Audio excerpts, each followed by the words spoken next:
La edad tiene que ver con crecer, es un proceso biológico, fisiológico, ¿sí? Y muchas veces, esto de hablar de edad, del edadismo, muchas veces tiene que ver con una moda. Ahora parece que el edadismo está de moda, esto pasó siempre, no es ahora. Pero como que nos empezamos a fijar, a debatir, a pensarlo, bueno. ¿Por qué? ¿Se escucha bien ahora? ¿Por qué hay que rotular? ¿Por qué tenemos que poner etapas? No es generalizado, no todos pasamos por las mismas etapas y no a todos nos pasa lo mismo. Entonces, ¿por qué atribuirlo a eso? Si vemos en Argentina y Latinoamérica estamos, a ver si yo marco acá, no, acá no se ve. Bien. Vamos a estar en el 20% del total poblacional, los adultos mayores. ¿Vieron cómo se dividen las edades? Los adultos mayores somos mayores de 60 y después hay uno un poco mayor que es más de 75.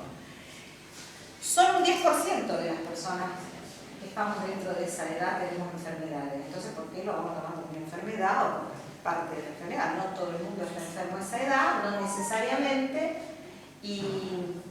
Y todavía, bueno, si los mayores de 75, bueno, un poco más el porcentaje, pero vemos todo un porcentaje que no estamos enfermos, entonces ¿por qué tomarlo como enfermedad? Esto en general viene a colación de esta postura de la OMS de entrarlo dentro de como ponerle un rótulo, ¿no? Y hablar de eso. Entonces, promueven esto del debate. Esto es el International Code of Diseases, o sea, ese es el problema, porque yo no hablo muy bien inglés, lo leo más o menos. Entonces, bueno, en realidad lo que hay que reconocer es que es un proceso fisiológico, biológico, psicosocial. Entonces, en realidad hay que ponerlo dentro de eso, y no dentro de armar como un código y poner un código y decir que estamos ahí. Se está tratando de optimizar todo esto, de pensar en otras cosas, entonces dice, bueno, hagamos un debate y hablamos con la gente que estamos dentro de este que nos molesta o no nos molesta, bueno, ¿qué nos pasa? Entonces, para abrir el debate hay algunas preguntas, como para ver en dónde estamos, qué nos pasa. ¿Nos molesta que nos pregunten la edad, por ejemplo? Hay algunos que sí, otros que no. Bueno, ¿qué piensan ustedes? A mí no me preguntan. No les preguntan. Yo tenía una mamá que no me decía el año en que había nacido para que yo no supiera la edad y se ofendía cuando alguien me preguntaba la edad, lo tomaba como una cosa personal. Porque yo creo que antes, sobre todo la mujer, había un concepto de que a la mujer, ese concepto a la mujer no se le pregunta la edad. Y a mí me parece que a veces,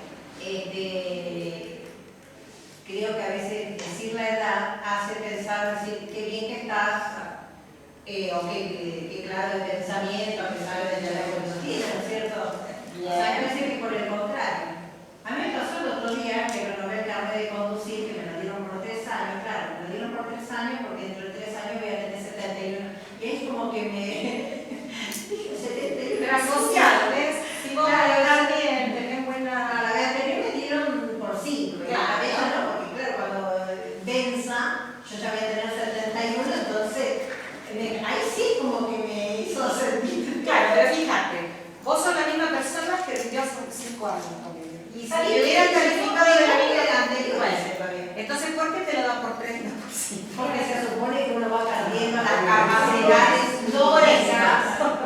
Por esto, evaluar De coordinación, de visión, de audición, que hay porque la lógica del ser humano, del organismo. Pero estamos lógicamente mal posicionados. Lo que pasa es que hay mucho prejuicio respecto de lo que debe, porque no es lo que puede, sino lo que debe hacer una persona a una determinada edad. No debe manifestar su afecto en público porque... Uy, vamos a hablar de esto. Claro, porque son unos viejos locos, porque... Lo que apareció recién de la OMS considerando a la vejez como una enfermedad. ¿En serio eso? Sí. ¿En serio? Y de ahí surge todo esta Es absolutamente ridículo. Bueno. Es una organización psiquiátrica la OMS. Bueno, esas son opiniones que hay. Sí. Hubo también todo un debate importante con la OMS con el tema del COVID. ¿No? Por ejemplo, las posturas tomadas. O sea, la OMS todos, están formados por personas. Uno cree que son intocables, que lo que dice es ley, y en realidad para la OMS es ubicar a esa edad dentro de ese código para que cuando yo diga tal código ya sé que vos tenés tal edad, estás ahí. Es rotular, ¿sí? Entonces, bueno, a raíz de ese debate que se genera, es encasillar, claro. Sí, bueno, yo a veces digo, no hay necesidad de estar poniendo cajoncitos, aunque hay algunas minorías que prefieren estar en los cajoncitos, para que claramente sean diferentes. O sea, eso también hay que respetarlo, cada uno, cada grupo social puede también tomar autodeterminación y decir, no, yo prefiero estar bien clasificado, calificado y demás. Nosotros lo vemos desde otro punto de vista y yo traje justamente el debate por esto, porque esto surge a raíz de eso. La OMS en ese momento tomó esa postura y ahora sacó esto de debatimos y hablamos del edadismo. Entonces no, digamos, como que también se contradice. Esto como para empezar a hacer un reconto de lo que no. A veces uno dice, no, a mí no, pero después uno se encuentra, como dijiste, ¿viste? A mí no, pero los 70. Un año más, ¿qué diferencia hay de 69 y 70? Y las cosas que uno puede hacer son las que puede hacer y las que se permite hacer. Y vamos a hablar mucho de todo esto. Vamos a hablar mucho justamente porque estamos hablando de lo que se relaciona con la salud sexual y sexualidad, que es uno de los tabúes y una de las cosas. Empezamos por acá, digamos, suavecito. Vamos a ir entrando en confianza. Vamos a ir avanzando. No aparentar tu edad. Veladamente, muchos nos hacemos cargo de decir, ay, pero quédate, hoy no parece. Sí. ¿Tendrá algo que ver esto de uno no sentir? Porque el tiempo para mí está fuera de mí, pasa, pero no está adentro mío. Entonces el tiempo pasa afuera, adentro mío no, por eso a veces dice, ¡ay! 60 años, 70 años, y no me doy cuenta que tengo 70 años. Es porque me parece que eso del tiempo que sigue pasando no tiene nada que ver con uno, que va creciendo y va evolucionando. Es un proceso que es particular, es individual. Hay relación entre el documento y lo que uno siente adentro, cómo uno se siente. Yo me siento igual mentalmente que hace 20 o 30 años atrás. Obviamente, si me miran, no soy la misma persona, pero yo me siento igual. Bueno, pero una expectativa de vivir. Claro. Pero bueno, por ahí vamos. Una cosa es la expectativa propia y otra cosa es la expectativa que pone el otro. Decir, bueno, si ya tienes ganas, a mí me han retado, ¿cómo no te tengo? No, es lo que tengo y lo me molesta. No, pero que te hable. Uno tiene, yo soy de esa idea, uno tiene la edad en la que se siente, o sea, no la edad, digamos, uno se siente como se siente. No tiene que ver con los números. Incluso pero no es así físico ya. no tiene nada que ver. Yo hace años que me dejo las canas y muy orgullosa de dejarme las canas. Pero viste por ahí que no le guste. Exacto. Son mías y las llevo con orgullo. Bueno, entonces yo les preguntaba, por eso les preguntaba al principio si saben qué es el edadismo, si escucharon alguna vez, si es la primera vez que lo escuchan. Tenemos una definición y ahora la vamos a ver. Pero era ver qué les parecía, o sea, cómo lo toman, si alguna vez lo escucharon nombrar o no. Nunca. Bien. Hola, buenas tardes. Bien. Entonces, moviditos con esto. Esa es la definición. Se refiere a la forma de pensar, o sea, los estereotipos que se imponen en realidad. Sentir, en la forma de sentir, los prejuicios, de actuar, la discriminación, con respecto a los demás, o nosotros mismos, por razón de la edad. Aunque no seamos conscientes, porque por esto decíamos, ¿no? A veces uno cree y cuando ve al otro dice, pero qué bien que está, ¿qué edad tenés? Y lo está haciendo, aunque no sea consciente de que lo está haciendo, ¿sí? Hay toda una etapa que, ¿qué pasa con los mayores? También hay prejuicios respecto de que solo dan gastos. Sí. Sí. O sea, más grandes son las obras sociales, van a ser Claro. Te das cuenta. Sí, durante mi época juvenil, digamos, el señor Cortés, a la vuelta, cuando estoy en el otro lado, ¿qué pasa? Estoy diciendo que haga por la sociedad. O se requiere, bueno, que se haga cargo otro, PAMI, que es para la gente más de tal edad. Dice, ¿qué tiene que ver? O sea, pero también, ¿no? O sea, generamos gastos, o sea, vivimos a costas, quién sabe de quién, porque en realidad, ¿qué da? ¿Qué le generamos de gastos, no? Capacidades, ya. No, pero a los 70 vamos a ver de nuevo el carnet conductor, porque seguramente algo te va a pasar. Ese si uno se enferma, o si uno tiene una discapacidad, o se genera algún problema, sino ¿por qué? Porque sí, por edad nomás, y no es real. Bien.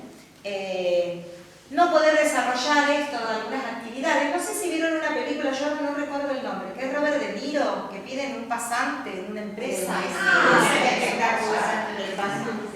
El pasante. Siempre vi, con muy buenas, contamos películas de más, además. Y al final él es más capaz que la experiencia. Bueno, y esa parte, en esta sociedad, me digo que La tiene impresión de que la gente, los adultos mayores, digamos, toman la experiencia de esas personas como para transmitir, incluso en los jardines infantes, van a enseñar a los niños, qué sé yo, por ejemplo, en Japón, todo lo que es la actividad del origami, todas esas cosas van a enseñar a los niños. Hay una transferencia, ¿sí? Exacto, cultural. Y bueno, en algunas otras sociedades eso como que no se respeta, ¿no? No, somos desechos. Acá estábamos, sí. Bueno, entonces, establecer los diálogos, tratar de entendernos, de ver por dónde va cada uno. Y también, importante, lo generacional, ¿sí? Lo generacional que tiene que ver también enriquecerse.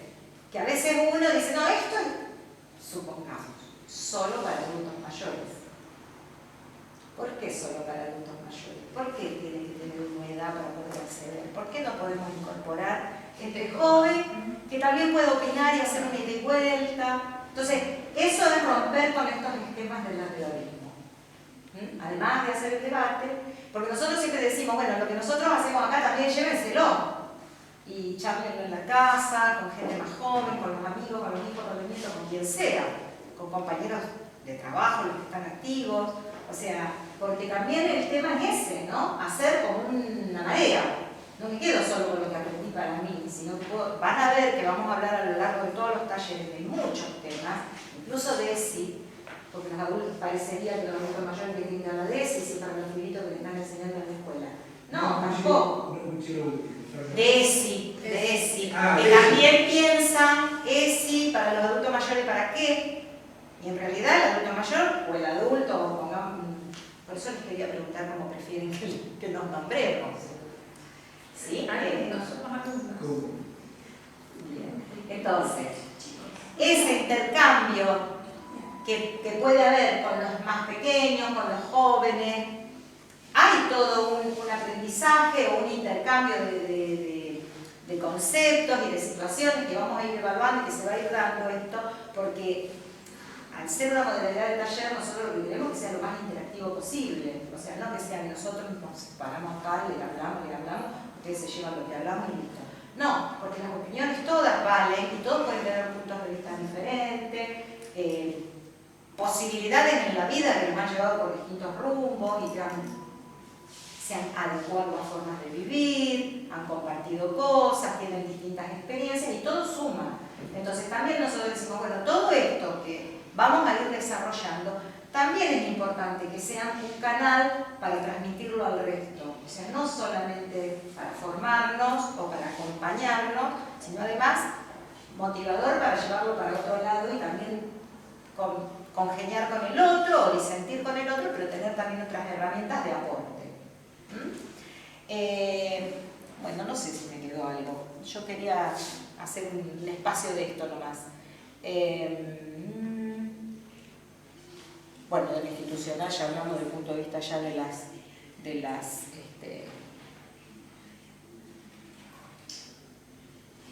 Bueno, y este pertenece, que lo hace la OMS, o sea, después de que hizo eso, bueno, ahora hace estas cartillas, porque dice, bueno, hagámoslo visual. Entonces yo lo traje a propósito, porque está sacado justamente de este trabajo, ¿sí? Que lo hace la OMS también, o sea, ellos empezaron con esto de quererlo poner dentro de ese código, pero ahora dan vuelta y agregan esto. Estos colores originales están más estridentes, en amarillo y azules, yo le cambio un poco el tono para que lo vieran, ¿sí? Y es una infografía para tener todo junto, todo lo que estamos hablando, de que está en todas partes, cómo es, que por qué es dañino, o sea, un poquito de información general, ¿sí? ¿Y qué hacemos para que esto no pase? Bueno, de hecho, políticas, porque si la política nos descarta, si nos pone en un lugar donde las legislaciones, bueno, acá tenemos a Jorge Vila, que ahora va a andar por ahí.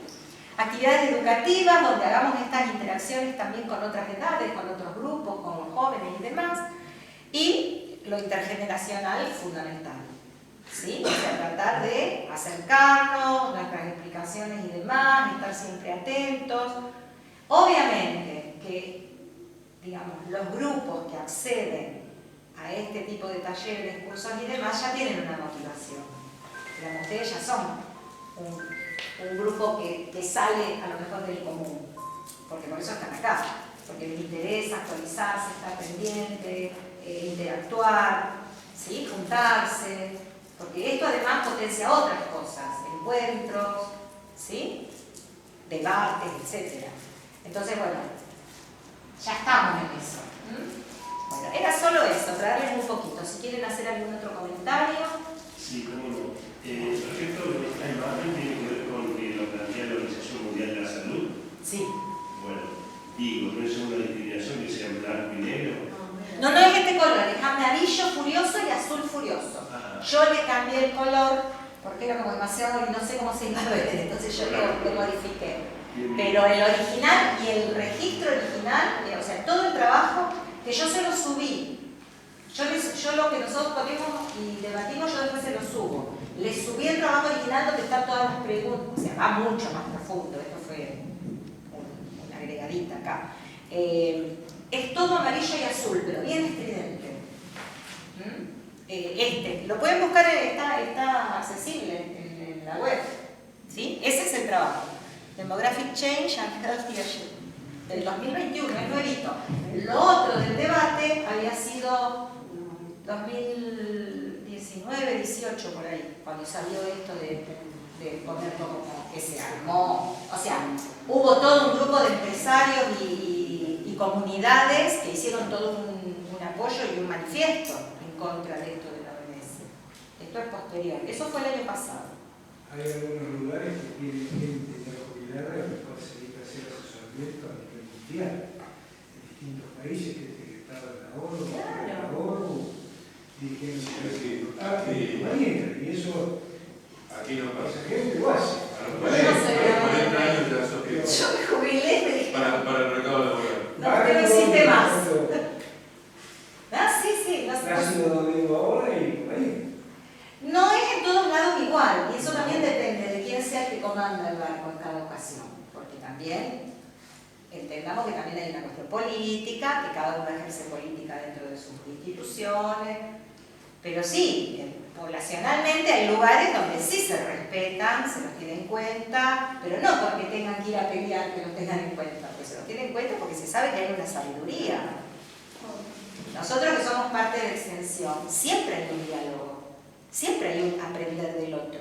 Nunca nos ponemos en el lugar de decir, yo soy el que tiene la palabra y a mí me escuchan porque yo traigo acá. No, el otro también tiene su sabiduría. O sea, desgraciadamente y ancestralmente, esto fue como impuesto culturalmente, ¿no? El que tiene el saber es quién sabe quién, el del norte, el que llegó en el barco. O sea, se avasallaron culturas porque no sabía. ¿Qué no sabía? ¿Qué me tenía que venir a civilizar? Perdón, pero... y acá pasa todo lo mismo. ¿Quién tiene que venir a civilizar a quién? Cada pueblo tiene su sabiduría propia. Exacto. Y bueno, y hay que respetarla. Construyamos otra realidad, pongámosle. Son distintas, eran distintas. Claro, pero viste, uno Pero se una pone armonía sobre era los más hombros. importante que un poco la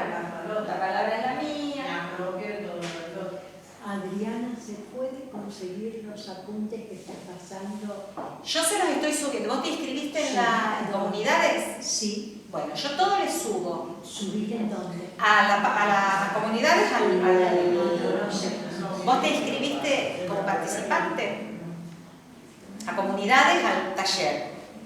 No, me vine a inscribir acá. Ah, después vamos a ver. Y dame bien tus datos y por ahí. No sé si yo los puedo inscribir. Hay que inscribirse en comunidades, entonces te haces un usuario, una clave y accedes a todo el material que lo subimos ahí. Ese.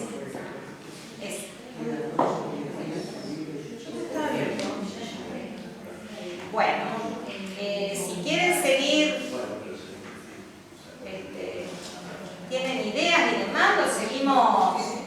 Incluso, ustedes vieron que se puede hacer un foro, pueden preguntar, pueden agregar temas, nosotros les subimos las encuestas, no sé si alguna la hizo, no la hizo nadie. Subimos las encuestas para que las hagan, que tienen las palabritas disparadoras que trabajamos el otro día online. ¿No pudiste entrar? Está subida como un archivo. Entonces ustedes después lo escriben. Si no, yo me vine preparada, las tengo y se las llevo. Muy mala idea. Bien. Bueno, arrancamos. Todas estas presentaciones están todas ahí en la página, en comunidades, dentro del taller. Y van a estar por tópicos, por temas. Habla fuertecito. Esto que voy pasando así.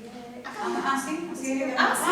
mira por la Voy mirando la mesa. Yo le doy abajo porque me parece que es mejor arriba.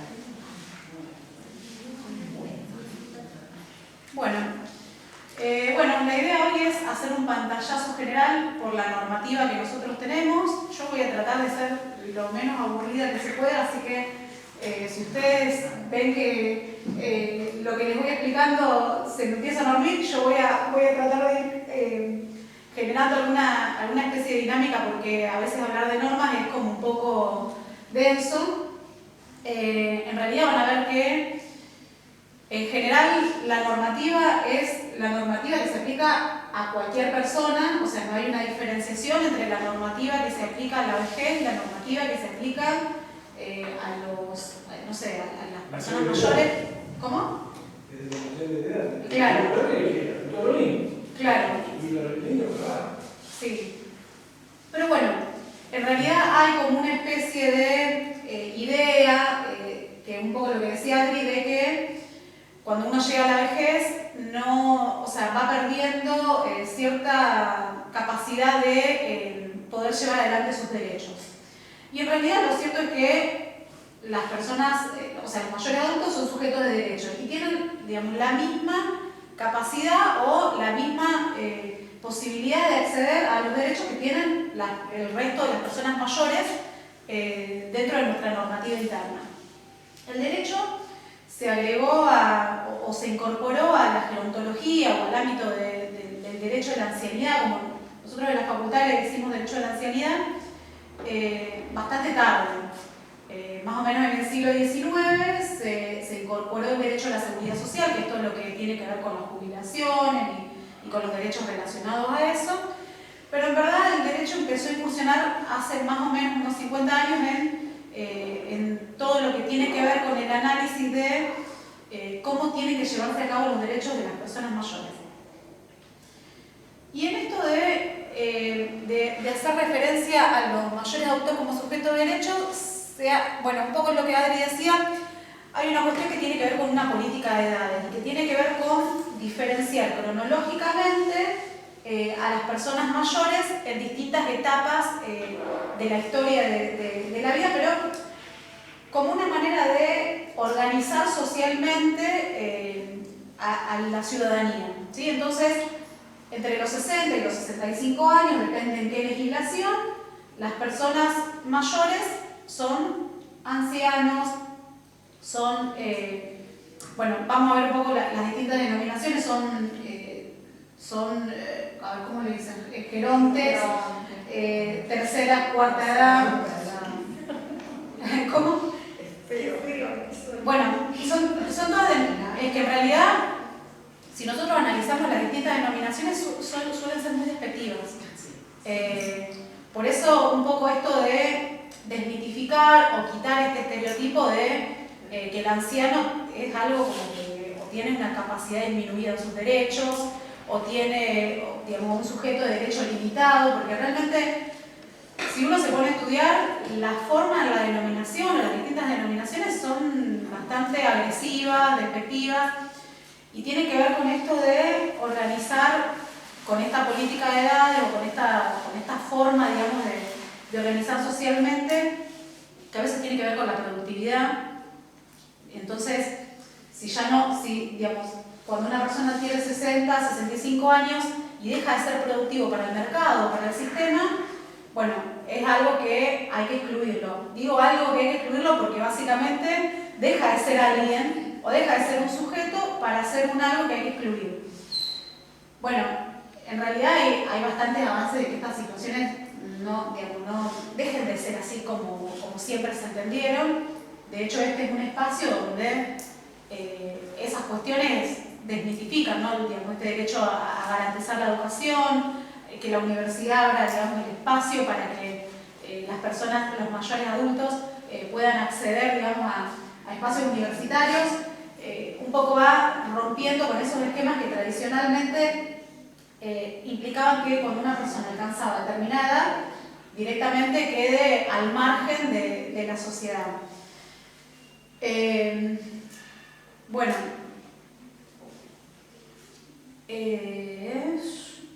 creo que acá ya más o menos dije todo. De las distintas denominaciones, las que yo encontré fueron ancianidad, vejez, tercera, cuarta edad, adultos mayores, edad tardía, edad final.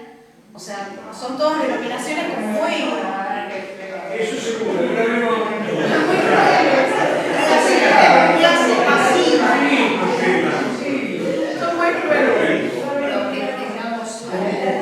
Pero bueno,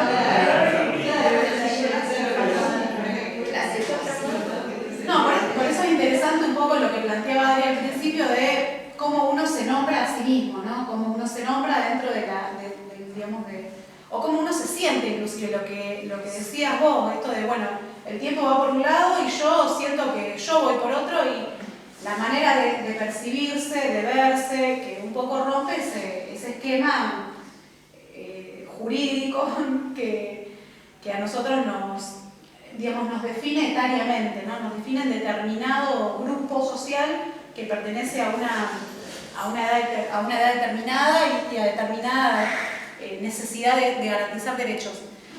Si analizamos la normativa, nosotros tenemos normativa internacional, está la normativa internacional y la normativa nacional.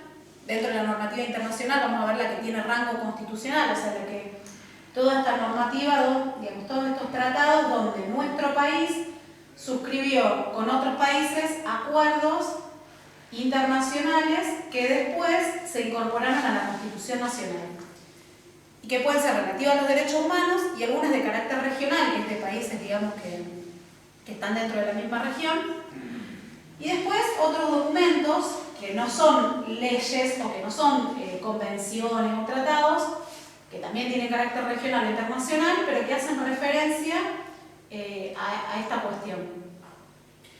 Si ustedes ven, yo no me voy a poner a explicar cada una de todas estas convenciones, pero si ustedes ven las fuentes de rango constitucional, o sea, todas estas normas que están acá, todas estas normas están incorporadas en nuestra Constitución Nacional. Y van a ver que ninguna hace una distinción etaria. O sea que nuestra Constitución Nacional, o dentro de nuestra normativa constitucional, no hay ninguna norma que nuestro país haya suscrito y haya incorporado a la Constitución haciendo esta distinción política o esta distinción de la política de edades. La Declaración Universal de los Derechos Humanos, el Pacto Internacional de Derechos Civiles y Políticos, el Pacto Internacional de Derechos Económicos, Sociales y Culturales hacen referencia a derechos que tienen las personas, pero no diferenciando su edad, ¿sí? El derecho a la salud, el derecho el derecho a la sexualidad, bueno, el derecho a la libertad personal, el derecho a la vida, sin ninguna diferenciación o sin ninguna distinción propia, digamos, de la edad. Y van a ver que dentro de las normas regionales, que son las que están dentro de nuestro, digamos, de nuestro continente, tampoco.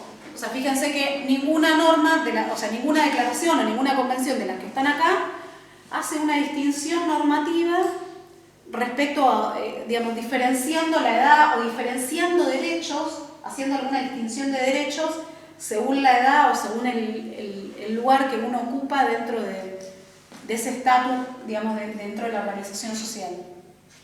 Si ustedes las miran a todas estas normativas, hacen referencia a los derechos que tienen todas las personas, pero sin ninguna distinción etaria.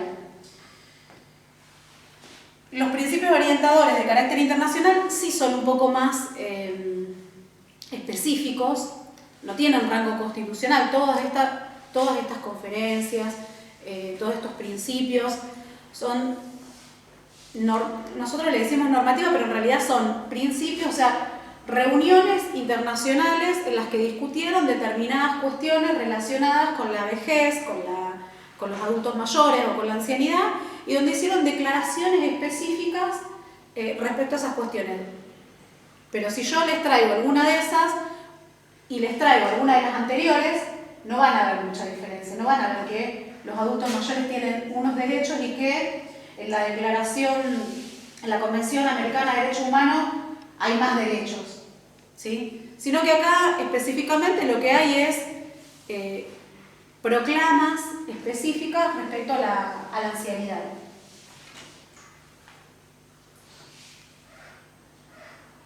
Lo mismo, bueno, con estos principios orientadores que son de carácter regional.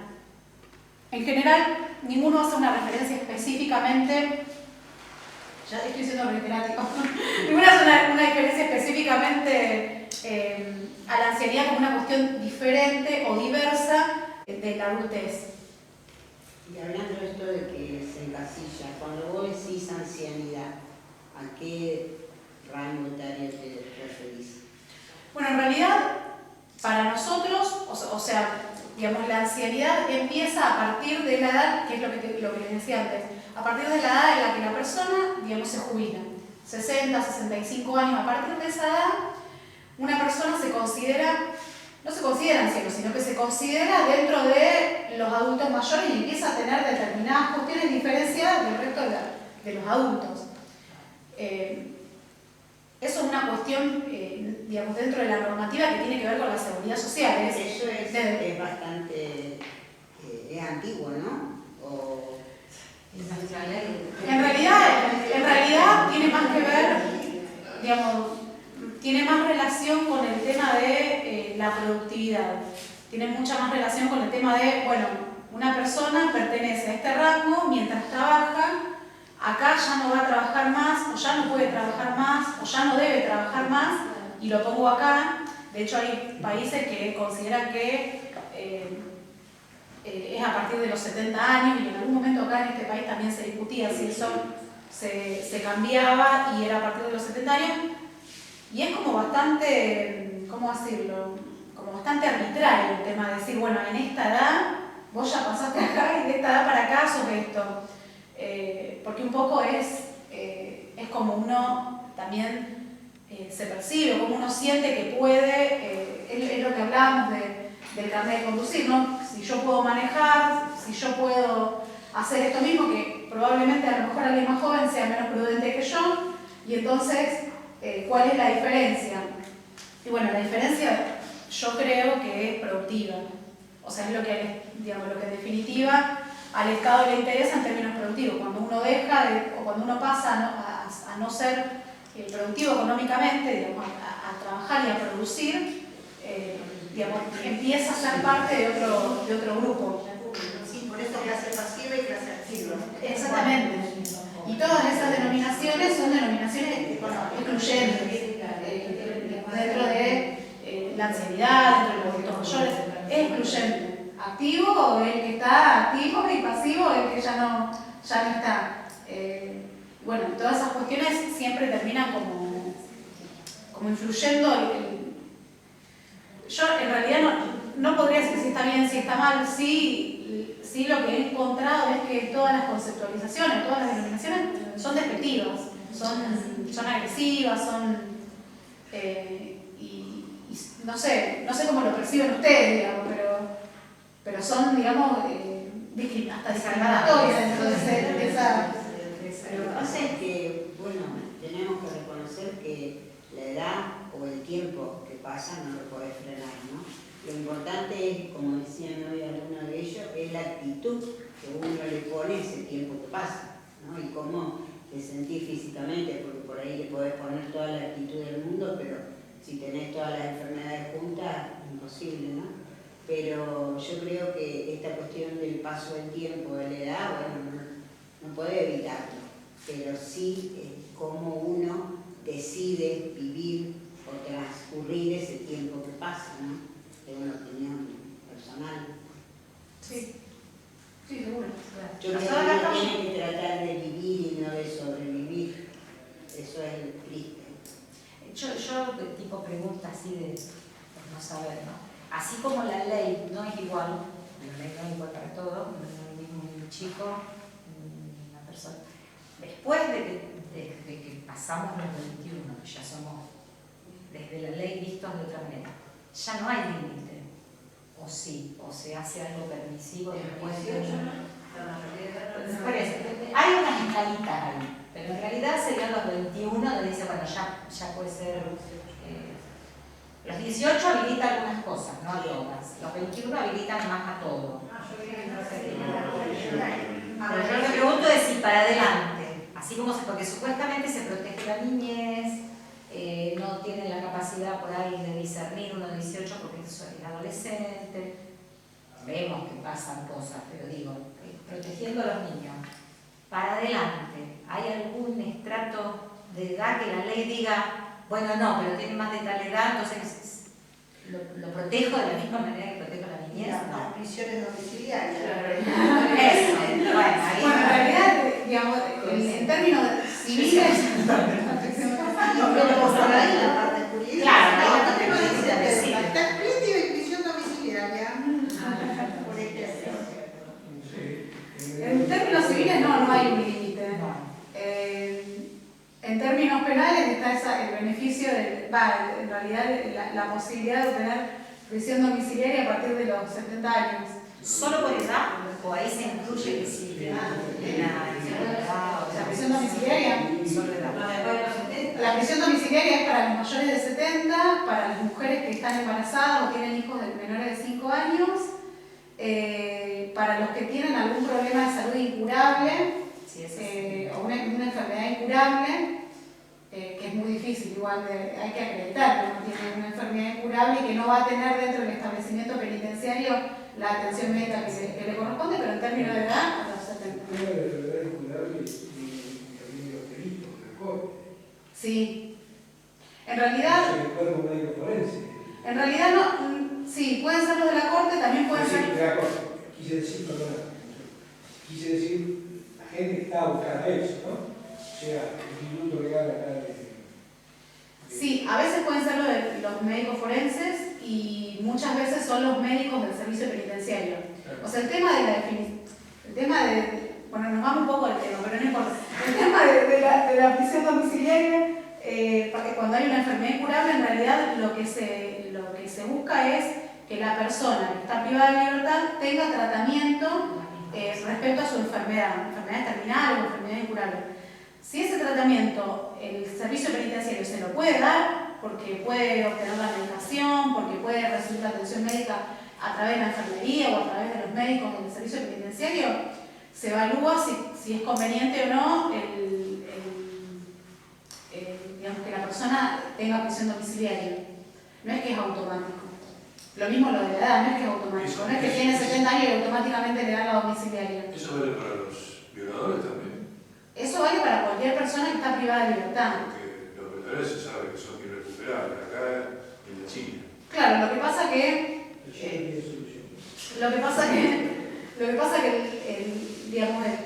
el ofensor sexual no es una enfermedad. O sea, el que tiene, digamos, no hay una enfermedad ahí. Por más que uno no lo pueda asimilar, digamos. Pregunto porque todos coinciden, todos los que han liberado deciden y ya está. Claro, el problema es que el violador tiene que tener alguna enfermedad que se constate. Claro, sí. Sí, no es perfecto. Partamos de que no existe la perpetuidad en la llave. Sí, Ese es el punto. Más allá de la enfermedad. Sí. Más que se trabaja. Hay que trabajar sobre las leyes. Sí. Sí, el tema es que, digamos, el hecho de ser abusadores sexuales no los convierte en enfermos. Tienen una capacidad y digamos, no es una enfermedad. Por ese lado lo entiendo, pero yo preguntaba si también. Si también les cabe esto de Ellos tienen derecho de abogado. Y tienen derecho como todos. Sí. En realidad las prisiones domiciliarias, bueno, nos vamos como bastante tema, pero a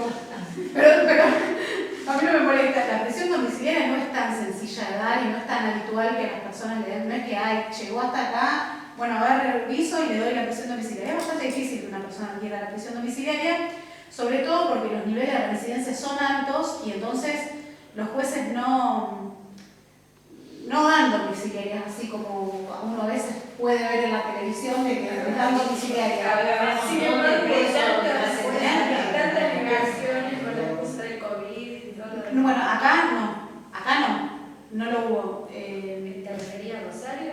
Claro, no hubo negaciones domiciliarias por COVID. Primero porque no está permitido por la ley. A la ley, digamos, la justicia. Hubo muchos planteos, muchos pedidos, muchísimos pedidos. La ley De prisión domiciliaria por el tema del COVID, asimilándolo a esto de la enfermedad incurable o de esto del peligro a la vida de la persona. Pero no está permitido por la ley provincial, decís vos, porque la ley nacional sí. No hay ley provincial penal, es todo nacional. Pero liberaron un montón. No se liberaron. Me parece que es a provincia de Buenos Aires. Provincia de Buenos Aires sí hubo planteos que se admitieron, Claro. pero acá no se admitieron. El servicio penitenciario federal. Porque. Provincial, claro. No, acá no. No, acá en Santa Fe no hubo. No, pero me refería porque vos dijiste no está permitido por la ley, pero sí en Buenos Aires, o sea que. Cuando decimos acá nos referimos Entonces están fuera de la ley, a eso. ¿Qué cosa? Bueno, hubo cuestionamientos por eso, sí, hay cuestionamientos por eso. No sé cómo fue en Provincia de Buenos Aires. Pero la ley es la misma, ella Sí. está diciendo que la ley no es provincial. Claro, la ley es la misma. Quien la aplica, obviamente, que es el togado que hace interpretación y facilita la gestión.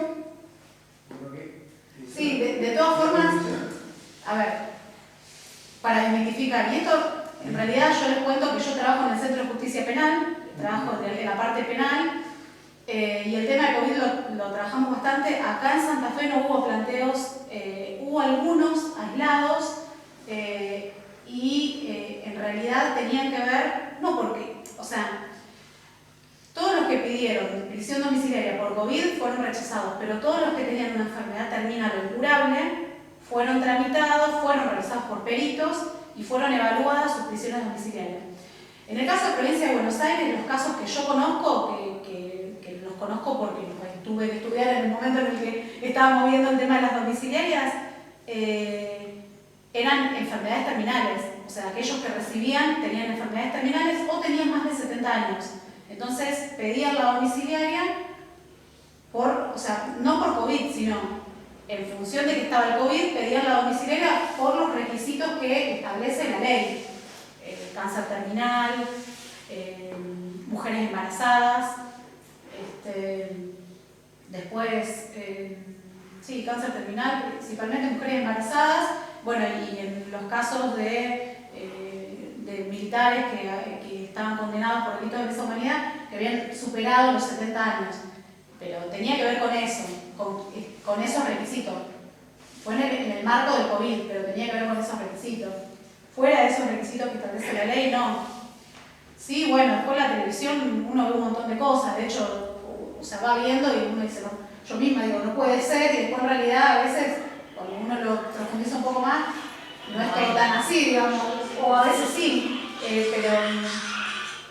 pero bueno, Volviendo al tema, sí, volviendo al tema para no perdernos.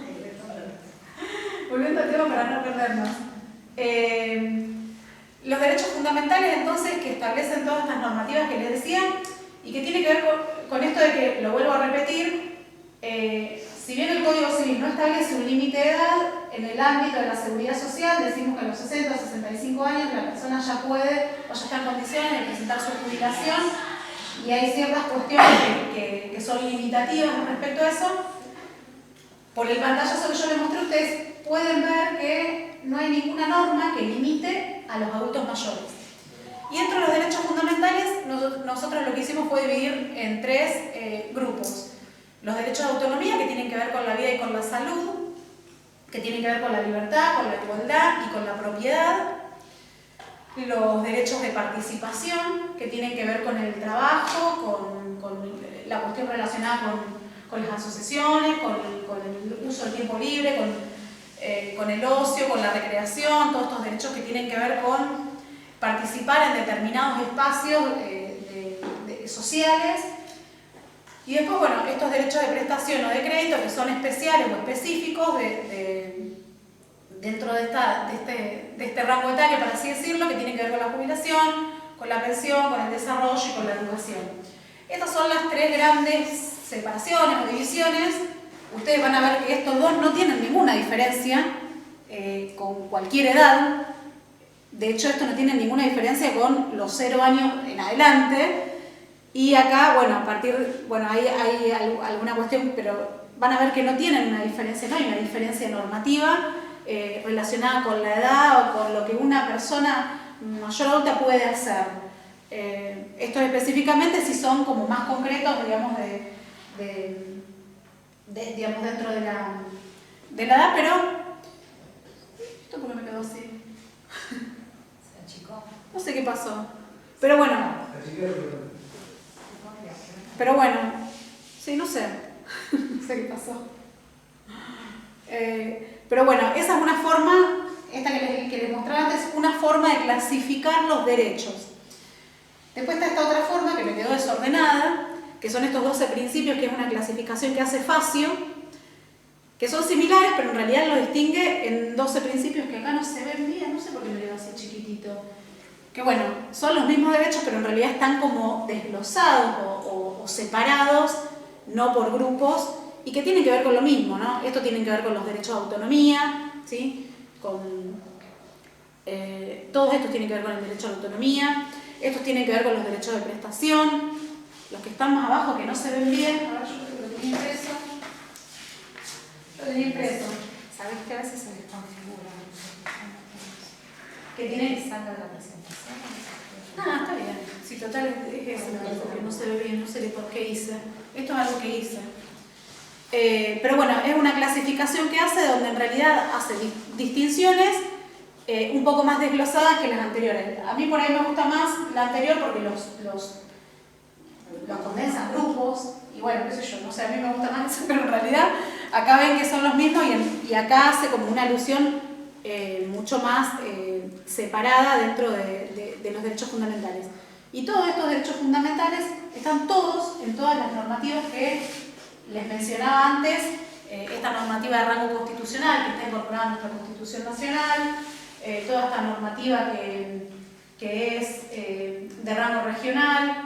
O sea que van a ver que si ustedes ven todo esto, no sé si encuentran alguna diferencia de edad.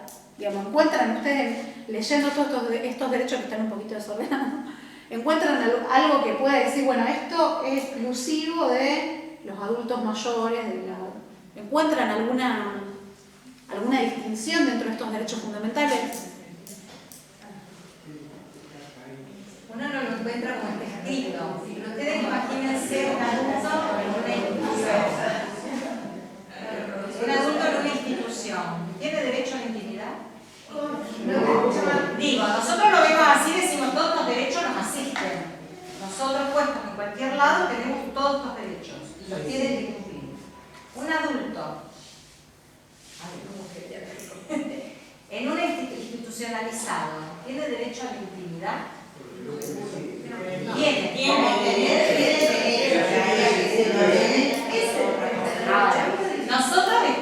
hay ahora y lo vemos todo florido y todo divertido.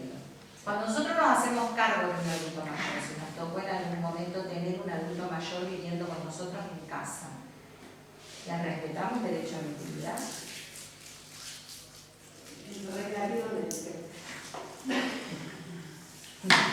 Lo vemos cuando lo tenemos cerca. Pero nadie piensa que ese adulto mayor puede tener derecho a tener una pareja y traerlo a casa, como cuando era joven. Se olvidó del caramelo. No se bañó todos los días. Sí. Y pasa. Y los marcan mucho más. Ya lo consideran asexual. Ya, bueno, también lo vamos a ver, nos consideran asexuados. O si no, ¡oh, qué vieja loca! No, mira que rico verte. Sí, es lo que pasa. Pero digo, ¿vieron? Nosotros miramos y decimos, sí, bueno. ¿Alguien piensa un geriátrico que tiene derecho a tener relaciones sexuales? Sí. No lo piensa. O sea, claro que lo tiene. Pero alguien lo considera con una estructura que no la sostiene. Según me comentaba ahí, Hay de todo, obviamente, y debe haber lugares que son fantásticos y uno puede hacer absolutamente lo que tenga ganas, pero en general no es lo que pasa. no, en general no. Comparten habitaciones, la puerta nunca está cerrada, ni siquiera tienen llave hecha para echarle a la puerta, por las dudas, si se encierra, quién sabe qué pasa.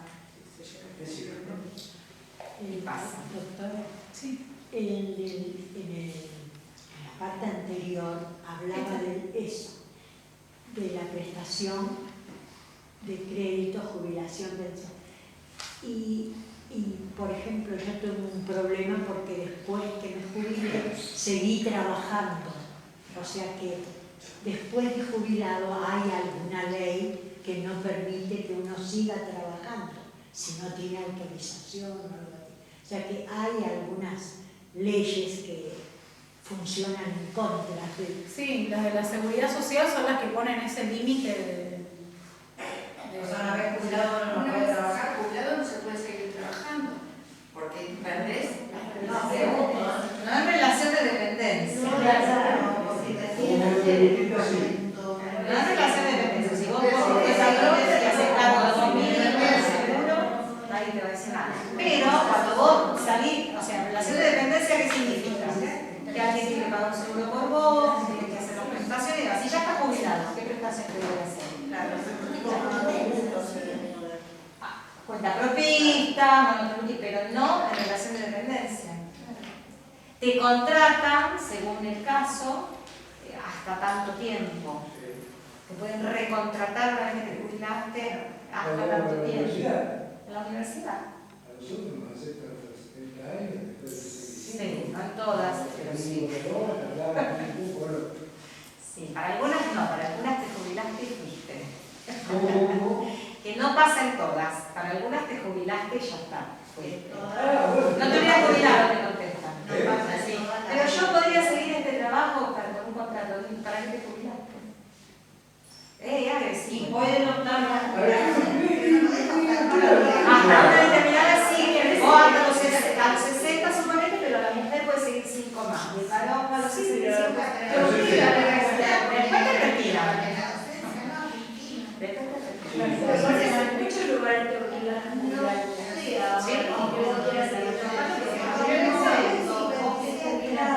claro, la provincia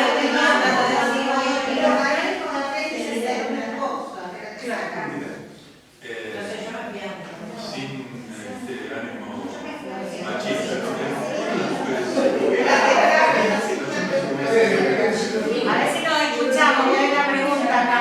No entendí más preguntas. ¿por qué los hombres se jubilan, nos jubilamos después de 5 años después de las mujeres?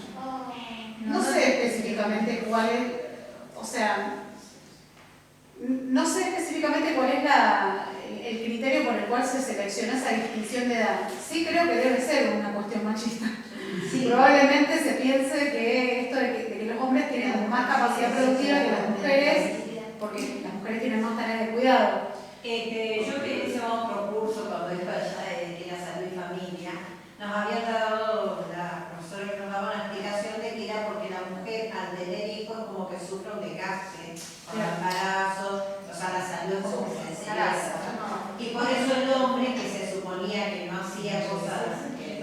doméstica, porque cuando empezó la mujer, en general, a partir de los hijos tenía 24 horas, 200 días de los 365 días del año. Entonces se consideraba de que la mujer tenía un desgaste mayor que el hombre. Esa es la explicación que nos dieron a nosotros en esa oportunidad. Sí, probablemente sea eso lo Porque que... en todos lados, no es en la Argentina, en todos lados la mujer se jubilan, en otros países también. En Europa se está tratando de igualar. Claro. Sí, en general se trata de llegar a igualdad, pero sí, pero es un suponer. Eso es lo que supuestamente es el motivo por el cual se estableció esa. Lo que pasa es que tampoco se considera el trabajo de la mujer en la casa como trabajo. Claro, porque vos trabajás fuera, por eso te jubilás y trabajás en la casa, haces doble trabajo. Por lo menos, en general debería de ser todo, no sé, bueno, esto va a dar para otro debate. En general debiera ser repartido todo. Bueno, ahora es más repartido. Ahora los chicos, tengamos que seguir educando a nuestros niños. Hay más participación, pero siempre recae, y las tareas de cuidado recaen generalmente en la mujer. En las tareas de cuidado también de los adultos mayores, de los nietos. Porque algunas mujeres tenemos hermanos varones, pero la que recayó todo es tu mujer. Es así. El tiempo pasa, pero esas cosas quedan como era la mujer protegida,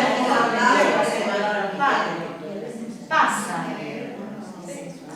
Pero bueno, a ver, pero por lo menos lo estamos debatiendo. Sí. Por lo menos se está intentando tener, así como decimos, porque también hay posturas, no solo de varones, porque muchas mujeres también abonan a eso, a que en realidad lo de la igualdad, que no es tan así, qué sé yo, bueno, eso también va en cada uno, pero por lo menos se debate y hay una voz que se escucha.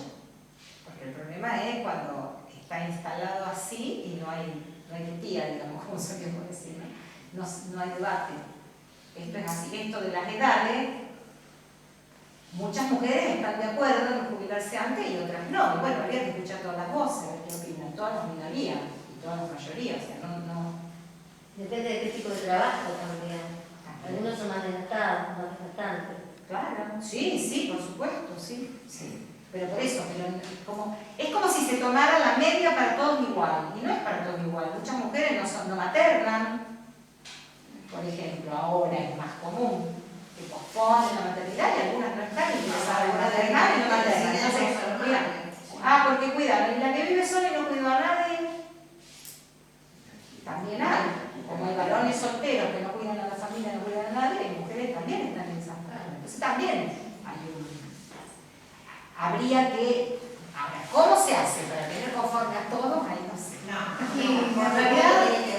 en realidad un cambio legal o normativo tiene que ver con un cambio social o cultural, que después se traduce en normas. Esa es la realidad.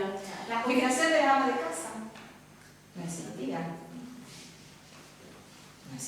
Fíjense que cuando hablamos de la igualdad y no discriminación, lo primero que vamos a pensar es la igualdad, digamos, en una cuestión entre adultos mayores y adultos en general, pero en realidad esta cuestión de la igualdad y no discriminación también tiene que ver con una cuestión del género, ¿no? Dentro de los adultos mayores hay distinciones en relación a cuáles son los trabajos que pueden hacer las mujeres, cuáles son los trabajos que deben hacer los hombres, porque esta cuestión de género no es una cuestión de hombres contra mujeres, mujeres contra hombres, sino que tiene que ver con una transversalización o digamos, un abordaje que a hombres y mujeres los coloca en determinado rol o en determinada posición de la que tienen que de alguna forma responder.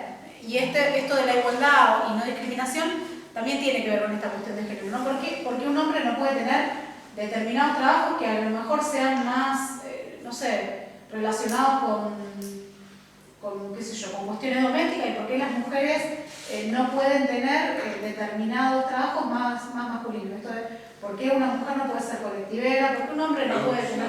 Inclusive el trabajo de esfuerzo. Claro. Mira las boxeadoras. Claro. Ellas bien que pueden hacer trabajo de fuerza. Muchas mujeres fuertes.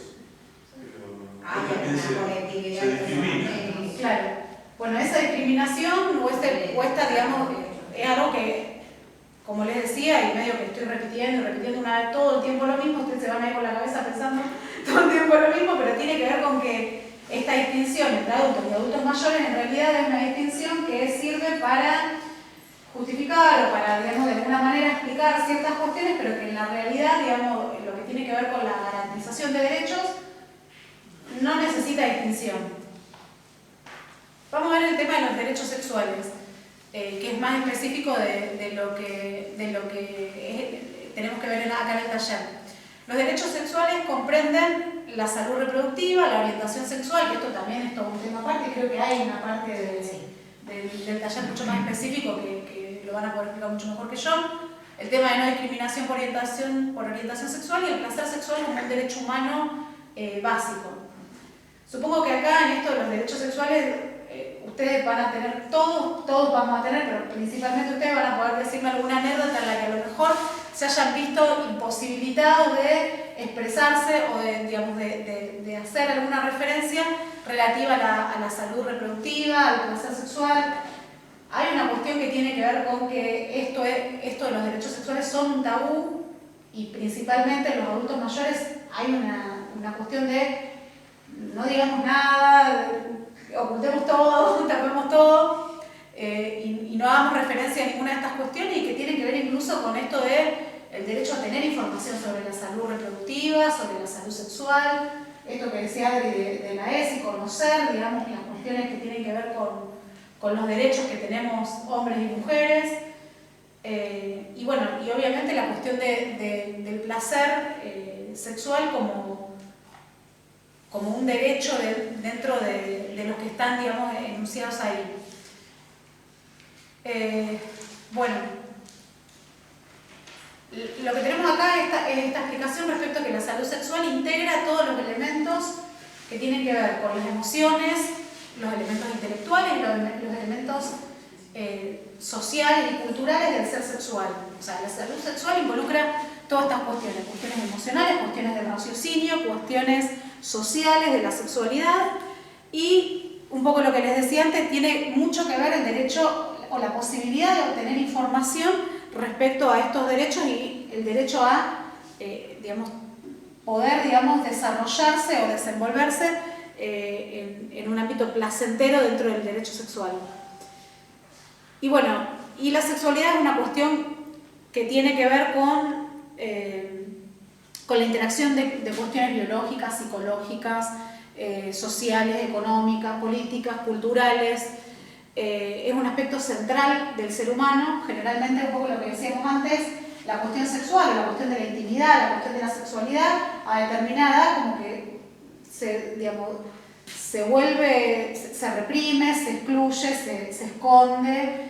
El adulto mayor se convierte en una persona sexuada, o sea, no vaya a querer hablar de la sexualidad, inclusive, yo creo que a mí me pasaba de chica, cuando mi abuela decía algunas cosas relacionadas con la sexualidad, nosotros decíamos, ay, ¿qué está diciendo? ¿Qué dice? Algo de mejor que no hable, mejor que no se exprese, mejor que no diga nada. Si lo dice es como que qué feo lo que está diciendo.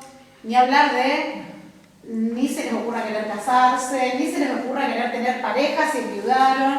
Muchas cuestiones que tienen que ver con el desarrollo emocional, el desarrollo físico, el desarrollo, del desarrollo principalmente del deseo dentro de la sexualidad en la cuestión de los adultos mayores. Y al final mi pregunta para ustedes es, ¿ustedes consideran que todo esto que más o menos venimos viendo es una cuestión de edad? ¿Consideran que esto es una cuestión de edad? ¿O cómo lo ven ustedes? ¿Qué consideran? ¿Qué les pasa a ustedes? Me parece que pasa mucho acá, justamente en la Argentina, bueno, en toda América, Latinoamérica, por la cuestión de la represión de la religión. Y no solamente no es una cuestión de edad, porque no pasa solo por los adultos mayores, sino que atraviesa a toda la sociedad. Cosas que no se deben hacer, no se deben decir, el aborto, cosas que antes ni siquiera se podía tocar, esos temas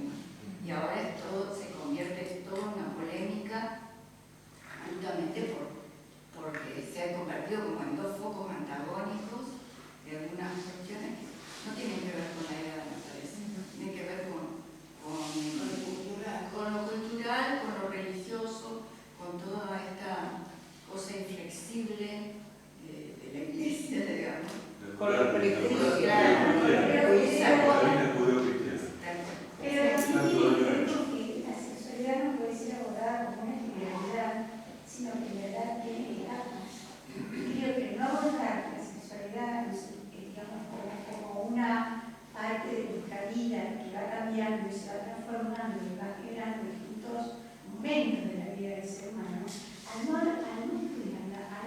aceptarla como tal, hace que todo sea lo mismo. Y no es todo lo mismo. No es lo mismo la sexualidad de un niño de 5 años, en un adolescente de 11, en uno de 18, de 20, de 50, de 60. La sexualidad se transforma. Como se transforma la vida de la persona. Y me parece que tiene que ver también y no poder trabajar eso, ¿no? Y si no poder aceptar la sexualidad desde que nacemos, digamos, somos seres en este mundo, hasta nuestros días más antiguos, digamos. Creo que tiene que ver con un abordaje sincero de cómo se transforma la sexualidad, más allá de las diferencias culturales, las reflexiones, también de la época. No es lo mismo, como vos decías, hablar de la sexualidad de nuestros abuelos que hablar hoy de la sexualidad de los abuelos. Sí. Porque tenemos una distinta forma de vivir y un distinto abordaje de la vida, me parece. Sí, aparte hay que tener en cuenta que hay muchas veces se nombra la sexualidad como sinónimo de sexo y en realidad no es así. Entonces se puede manifestar la sexualidad de muchas maneras y a distintas edades, como dice ella, pero a veces al utilizar como sinónimo sexualidad y sexo, ahí es donde empieza toda esta cuestión de prejuicios y demás, ¿no? Todo esto se va a ir hablando a lo largo de todos los talleres. Yo tampoco quiero que hagamos ninguna condensada de todo lo que vamos a hablar porque van a estar los sexólogos, psicólogos y demás que van a abordar cada uno desde su punto de vista. Pero sí es importante y algo que repetimos continuamente, tal como decía, no sé tu nombre, Susana, como nos decía Susana recién, sí, es un proceso, un proceso de cambio. El problema es cuando desde afuera se impone el no permitir la expresión, el no permitir la búsqueda, el no permitir las sensaciones, estamos vedados, vaya, eso no es para mí, porque nos sentimos involucrados. Entonces nos coartamos en cosas que en realidad, y ahí sí coincido también con ella, que mucho tiene que ver con los tabús, con lo cultural que imponen, diciendo, hablando, digamos, en general, está como medianamente aceptado que el varón se masturbe, ni hablar que la mujer se masturbe.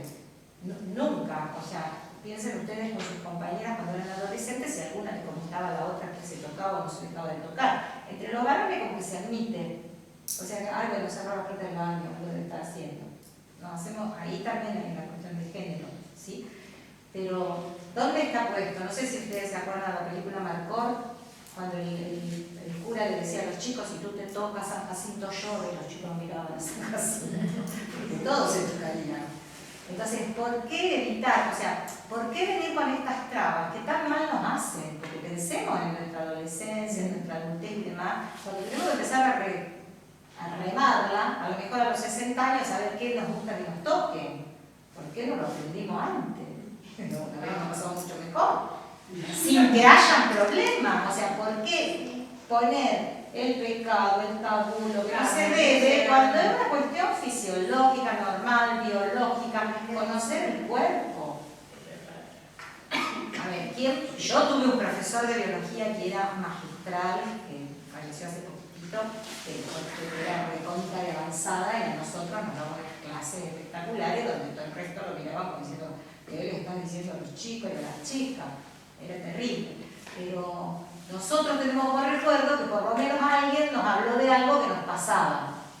Entonces, bueno, si no pasó, todavía estamos a tiempo de experimentar cosas, de liberarnos, de permitirnos. O sea, ¿por qué no? O sea, basta de la culpa. De lo que debe ser y lo que no debe ser. ¿Quién define? O sea, mientras no le hagamos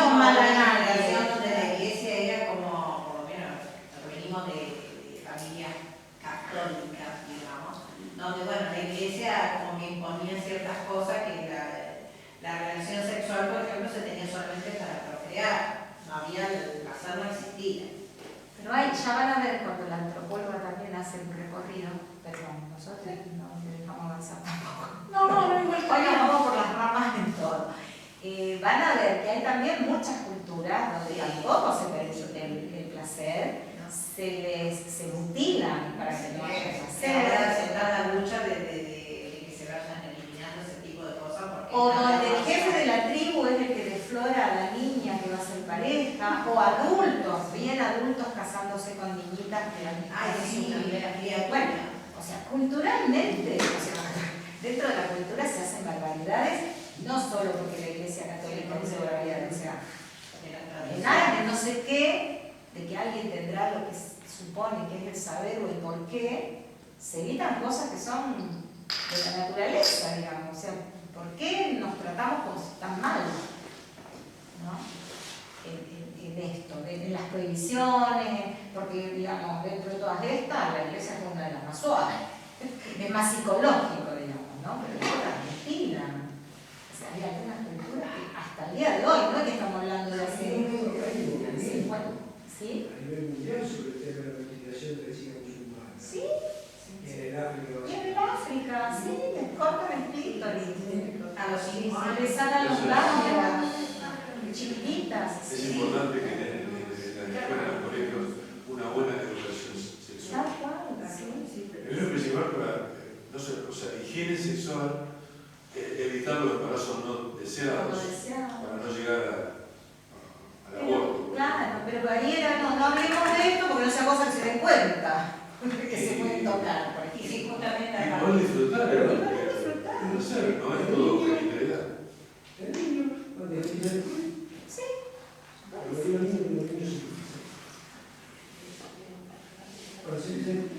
Sí. Pero bueno, ahí hay cuestiones que uno dice, bueno, ¿de dónde viene todo esto? Viene de en algunos casos de la propia perversión, que uno la canaliza con esto de cultural, quién sabe cuántas cosas, porque estamos hablando de indígenas, donde el cacique, pero los feudales, el derecho de pernada, Sí. y no eran indígenas, o sea, si se lo queremos poner porque son unos rentas bárbaros. Depende de la vista. Y depende quién le pone el mote de bárbaro al otro, porque también culturalmente el este y el oeste tiene eso, nosotros somos los civilizados, ustedes son los brutos. Y después hacen cada cosa, nada, bueno, cada barbaridad, qué sé yo, santificar las armas. O sea, está bien matar, depende de quién sos. Cuando estamos hablando de mandamientos, no matarás. O sea, borramos de todo lo que En nuestras tribus indígenas también pasaba que, aunque no fuera el cacique que cuidaba a la más pequeña, sin embargo, sí hacía un certamen de fortaleza entre los guerreros para que fuera el más fuerte el que iba a ser jefe de la tribu y se casara con su hija. Y en muchas tribus la chica estaba enamorada de otro indígena más débil, digamos, y sin embargo eso quedaba frustrado.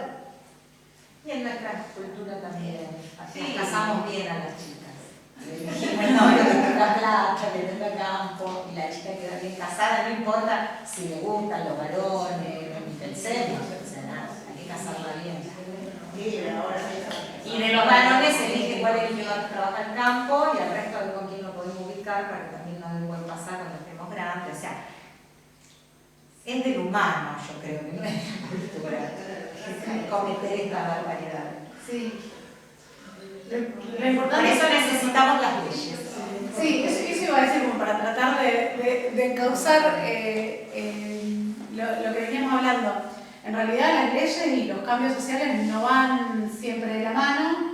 Hay veces que hay leyes, pero como que los cambios sociales no se dan, entonces sucede que por más que estén las leyes, por más que yo venga acá y que diga, bueno, la salud sexual es la integración, de verdad sucede que en determinados espacios sociales, en determinados espacios grupales, digamos de relaciones personales, hay ciertas cuestiones que siguen teniendo inhibiciones, más allá de que hayan leyes que digan determinadas cosas.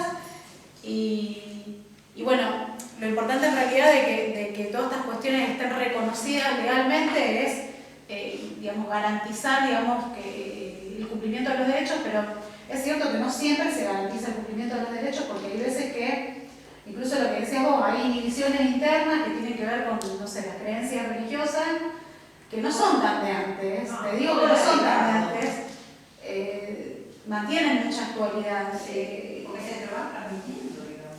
Claro, justamente porque se van transmitiendo más allá de, y se van reproduciendo, más allá de lo que suceda, digamos, en otros entornos, en otros grupos. Pero bueno, un poco la idea era traerles esto para que ustedes sepan que tienen derecho, que tienen ese derecho, más allá de que podemos discutir cuándo, digamos, esos derechos no se cumplen, no se permiten, no tienen espacio, y bueno, sobre todo en algunos contextos específicos que obviamente que las leyes están hechas, y también antes hablábamos de los violadores, bueno, hay gente que las transgrede, por supuesto. Bueno, una cuestión más que yo quería traer es el tema de la violencia de género, y ya con eso más o menos ir terminando. Un poco yo lo que traigo es un pantallazo general, muy general, de la cuestión, y un poco para que, si ustedes tienen ganas, charlemos como ustedes lo entienden, como ustedes o sea, qué es lo que ustedes entienden de esto.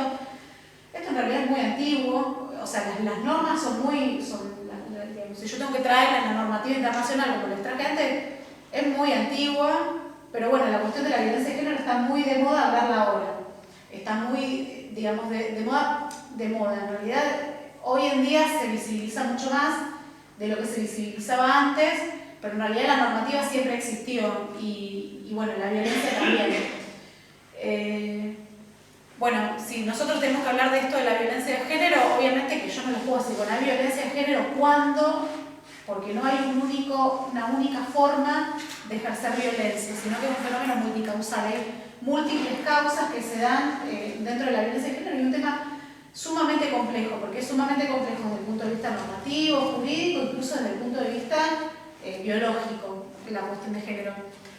Pero sí, para hablar más o menos de cuestiones como muy generales, podemos decir que la violencia de género tiene lugar cuando hay relaciones desiguales de poder, cuando hay relaciones asimétricas de poder, ¿sí? Cuando en general uno tiende a pensar en la violencia doméstica, que es una especie dentro de la violencia de género, que es el hombre ejerce violencia contra la mujer.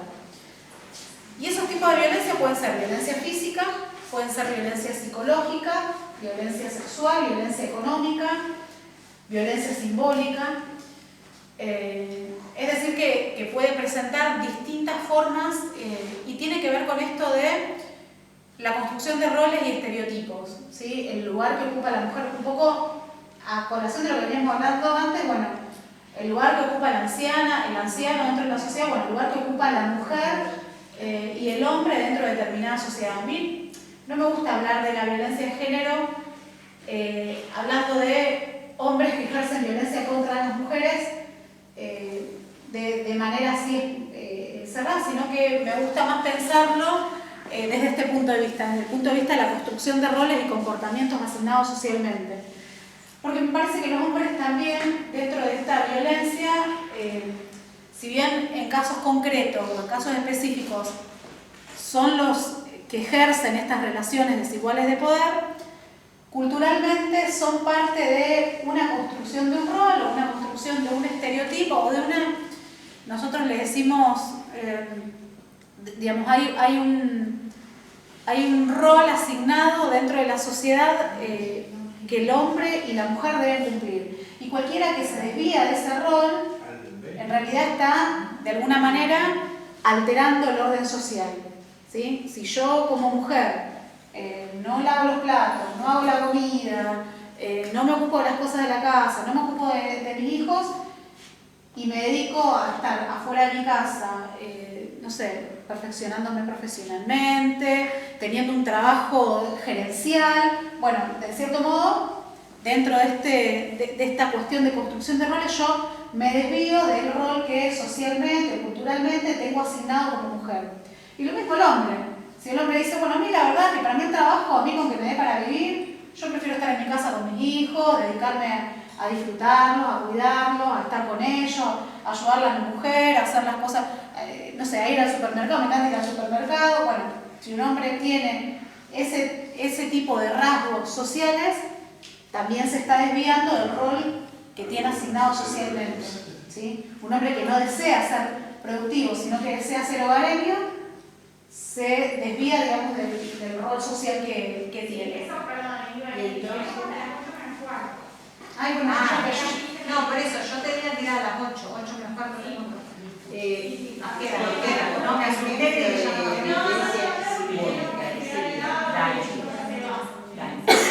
Gracias. Les pasé un papelito para que pongan el nombre y el mail, porque los que no están, te mando por mail. Si vos no accedes a comunidades, te lo mando igual por mail. O alguien tiene alguna información más.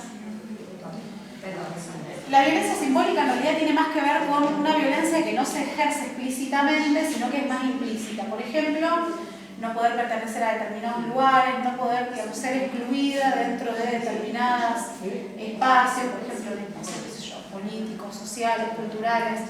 Es más, digamos, no es algo que no tiene que ver con una cuestión, por ejemplo, física o psicológica, sino que la violencia simbólica es una violencia que se ejerce sobre la mujer y que en general se entiende como una violencia mucho más generalizada, la violencia simbólica. Bueno, no sé, todas las mujeres de esta familia simbólicamente no han podido desarrollarse en tal cuestión específica que les haya permitido, digamos, tener una autonomía. Por ahí tiene más que ver con eso la violencia simbólica o con el destrato en general, que también se relaciona con la cuestión psicológica, obviamente. Sabemos de partida que culturalmente ya desde la panza se asigna un rol a ese bebé en gestación, ¿no? O sea, nadie deja de pensar si es nena, y ya se imagina. Es muy difícil romper la heteronorma y tratar de pensarlo en igualdad, ¿no? O sea, este ser que va a nacer va a tener también sus propios deseos, su propia impronta, qué es lo que le va a gustar, lo que no le va a gustar, es como que se le asigna y es muy difícil después romper eso y no ir por eso porque empiezan a hacer imposiciones. Ya desde chiquito bueno, varón le compramos una pistola, negra la muñeca, le tiene que gustar tal cosa, tiene que ir vestida así. Es muy difícil. Por suerte se está también en el debate y se está tratando. Nosotros a veces también tenemos esto de que hablamos, ¿no? El varón que hace, la mujer que... Las personas hacen de todo a gusto y libremente. ¿Algún caso a la inversa? ¿Se da también? O sea, mujeres que ejerzan violencia. Sí. Siempre el ejercer violencia sobre un otro es porque supone la debilidad de un otro que quiere imponer. Da lo mismo, incluso violencia sobre un animalito, sobre una criatura. La violencia se ejerce, y hay muchos casos de varones denunciantes de violencia, y lo debes vos más que yo. La violencia cuando se separan, por ejemplo, como mujeres que se comen los hijos, violencia psicológica, no servís para nada. Por ahí el hombre denuncia un poco menos por ahí por vergüenza. Porque tiene un rol asignado, que es el macho que tiene que ser proveedor, no tenés que llorar, no tenés y entonces se pierde.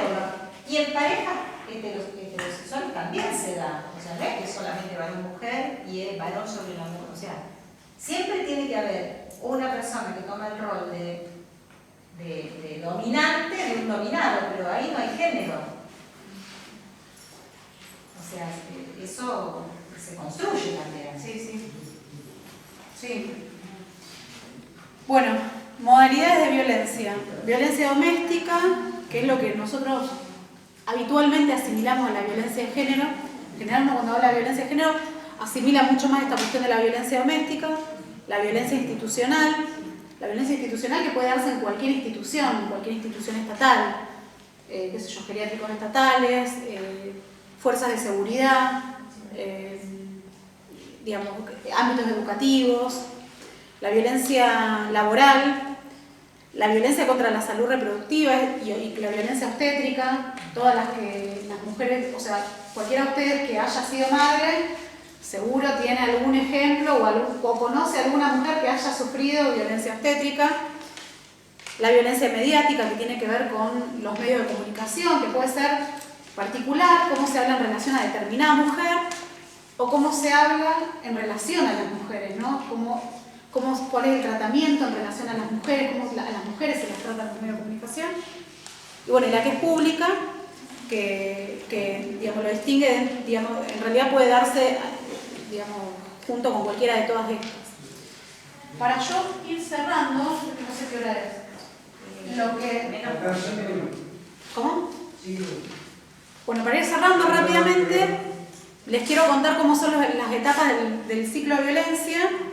A mí siempre me gusta contar esto porque esto nos permite a nosotros conocer si una persona está siendo víctima o no de violencia, y a veces nos ayuda incluso a pensar nuestras propias prácticas, porque a veces uno dice, bueno, la violencia la sufre otro, yo soy lo más normal, estoy lo más bien, yo no ejerzo violencia. Y después cuando uno va entendiendo un poco cómo funciona este ciclo, a veces se da cuenta que dentro de esos espacios también puede ser víctima o agresor, sin necesidad de hablar de muertes, sin necesidad de hablar de violencia física. Bueno, estas etapas son la acumulación de tensión, la agresión y el arrepentimiento. En la acumulación de tensión en general es una de las primeras etapas dentro de una relación de pareja. Se da en general como que cuestiones de hostilidad, cuestiones que tienen que ver con discusiones, qué sé yo, pueden ser no me gusta cómo te vestís, no me gusta cómo te comportás, no me gusta cómo hablas con mis amigos. O sea, pueden ser situaciones que específicamente no tengan que ver con una violencia externa, sino con una violencia psicológica, pero que van acumulando tensión.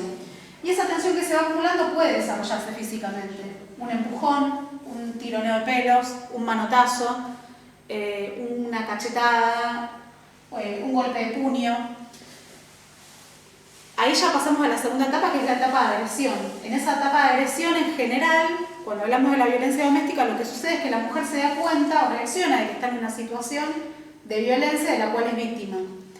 Y a veces en esa etapa de agresión, repele esa agresión haciendo la denuncia o poniendo conocimiento a alguien de esa situación, buscando ayuda de alguna forma, y otras veces no, de alguna manera trata de aplacar esa situación de tensión que se generó anteriormente, sintiéndose responsable.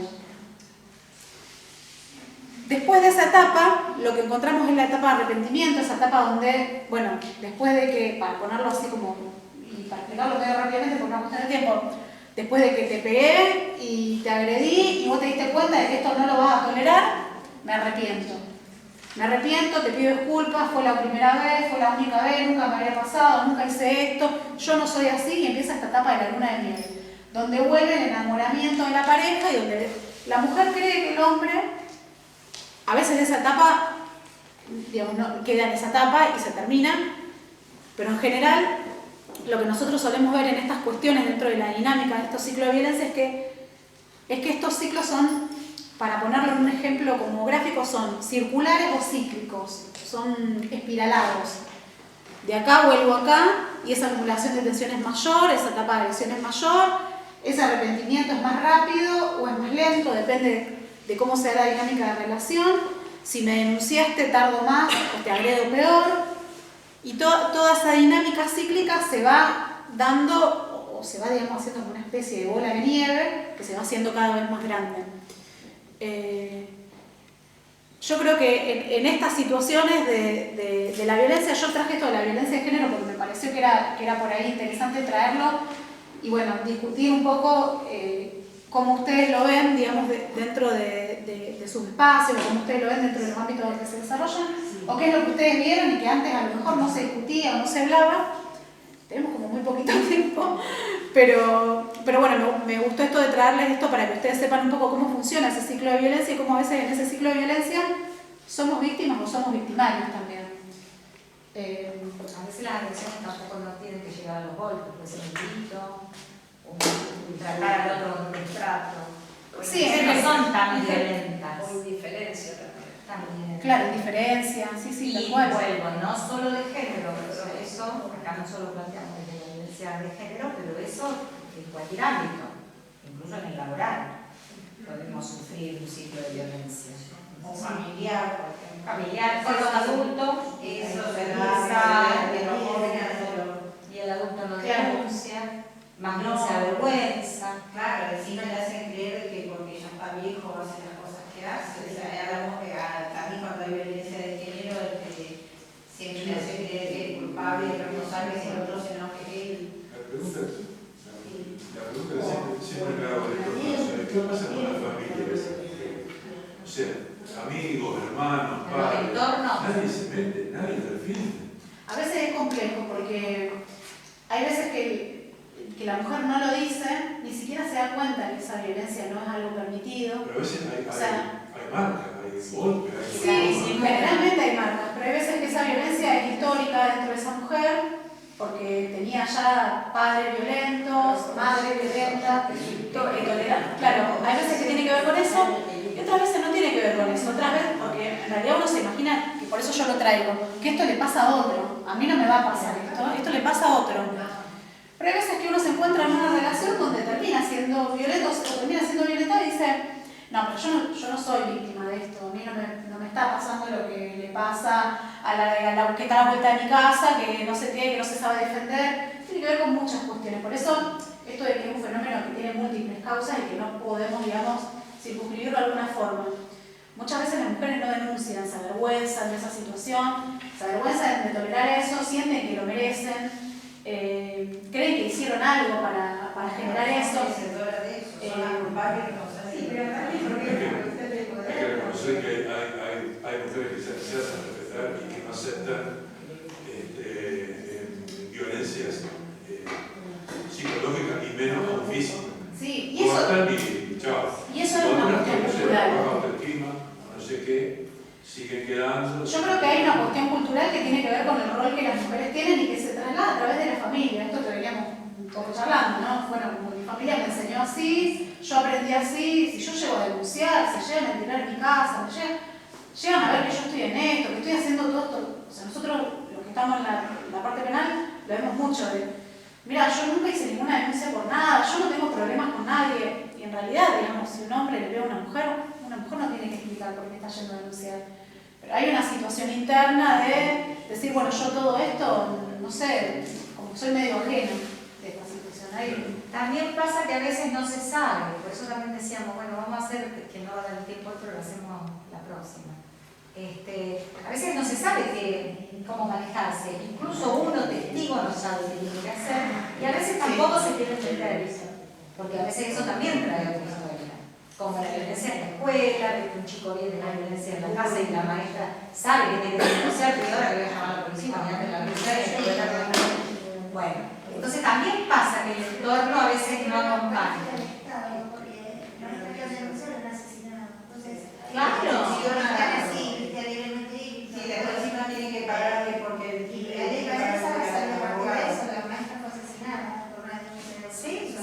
pasa. que no cuidan tampoco al docente o a cualquier persona. Sí. En este caso, no, entonces Sí, es un tema delicado. Por ahí no hay que hacer. Delicado que uno no sabe cómo actuar. Yo tenía una vecina que continuamente se escuchaba cómo arrancaba y hasta dónde llegaba. Y yo llamaba al 911 y me decían, bueno, usted no, tiene que llamar, porque también es eso, no están aceptados todas las. Pero ¿y dónde es? Usted puede estar en la esquina a las 4 de la mañana, por ejemplo. Usted puede estar en la esquina y decir invita al móvil. Estoy diciendo qué edificio es, qué casa, qué piso, qué nombre, y tengo que ir a la calle a decirte dónde es. O usted lo puede, suponga. O no, tiene que llamar al número de violencia. Y cuando llama dice, pero usted no es la denunciante, no. Bueno, trate de acceder a la persona y que la persona. Sí, te estoy diciendo que un día de esto va a estar muerta.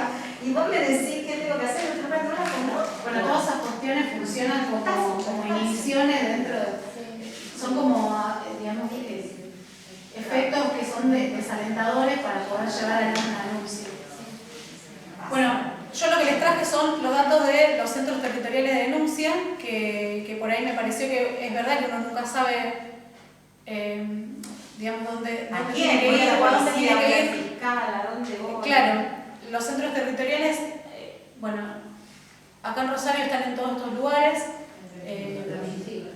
Claro, sí, en general están en los distritos, hay algunos que están aparte, pero en general están en los distritos y son lugares donde se pueden hacer denuncias de todo tipo en realidad, no solo por decir hay violencia de género. Pero bueno, ya nos quedamos como medio sin tiempo. No me queda más nada en realidad, pero bueno, quería un poco como que escucharlo a ustedes. Escucharlo un poquito a ustedes, pero ya nos fuimos así que bien. Sí. De todas maneras, esto estaba planteado para que ella en otra vuelva a estar y vuelva a hacer una intervención y volvamos a poder desarrollar un poco más esto. Y también, bueno, podemos hacer la ida y vuelta. Que estuvo rica porque la verdad que preguntaba. Hablan mucho de lo domiciliario.